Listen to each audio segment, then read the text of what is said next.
Welcome to లాలనర్. ఈ వీడియోలో మనం రెస్టిట్యూషన్ అంటే ఏమిటో వీడియోలో తెలుసుకుందాం. సిపిసి 144 రెస్టిట్యూషన్ గురించి చెప్తుంది. కోర్టు ఇచ్చిన తప్పు తీర్పు వల్ల ఒక పార్టీ నుంచి అన్యాయంగా తీసుకున్నది ఆ తీర్పు తర్వాత తప్పు అని తేలితే మళ్ళీ తిరిగి ఇవ్వడం. సింపుల్గా చెప్పాలంటే తప్పు డిగ్రీ ఎప్పుడు ఇవ్వనట్లుగా పార్టీలను మళ్ళీ అదే స్థితిలోకి పెట్టడం. Legal basis section 144 CPC. Latin maximum వచ్చేసి యాక్టస్ క్యూరియా నెమినం గ్రావాబిట్.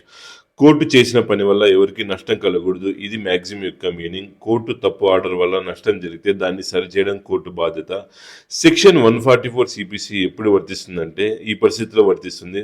ఒక డిగ్రీ లేదా ఆర్డర్ అప్పీల్, డివిజన్ లేదా సెపరేట్ సూట్లో రివర్స్డ్ వేరేడ్ సెటిసైడ్ అయితే దరఖాస్తుదారు ఆ తప్పు డిగ్రీ వల్ల లాభం లేదా నష్టం పొందితే కోరుతున్న ఉపశమనం ఆ డిగ్రీ రద్దు కావడం వల్లే రావాలి. రెస్టిట్యూషన్ ముఖ్య సూత్రాలు వచ్చేసి ఇది డిజర్షన్ కాదు, షరతులు నెరవేరితే కోర్టు తప్పకుండా ఇవ్వాలి. ఇందులో ఏమేమి ఇవ్వచ్చు: డబ్బులు రిఫండ్, ఆస్తి తిరిగి ఇవ్వడం, వడ్డీ, నష్టపరిహారం, మీన్స్ ప్రాఫిట్ ఇవ్వచ్చు.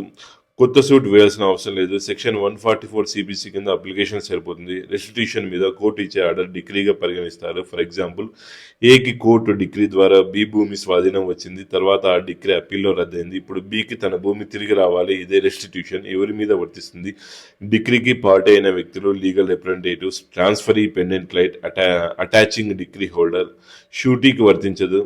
ముఖ్యమైన కేసులా వచ్చేసి జై బెహ్రాం వర్సెస్ కేదార్నాథ్. కోర్టు ఏం చెప్పిందైతే తప్పు డిగ్రీ లేకపోతే పార్టీల స్థితి ఎలా ఉండేదో అలాగే తిరిగి పెట్టడం కోర్టు బాధ్యత. సెక్షన్ 144 సిపిసి అనేది న్యాయం తప్పకుండా జరిగేలా చూసే ఒక శక్తివంతమైన నిబంధన. ఈ వీడియో మీకు ఇన్ఫర్మేటివ్ కనిపిస్తే please subscribe my channel. Thank you for watching video. జై హింద్.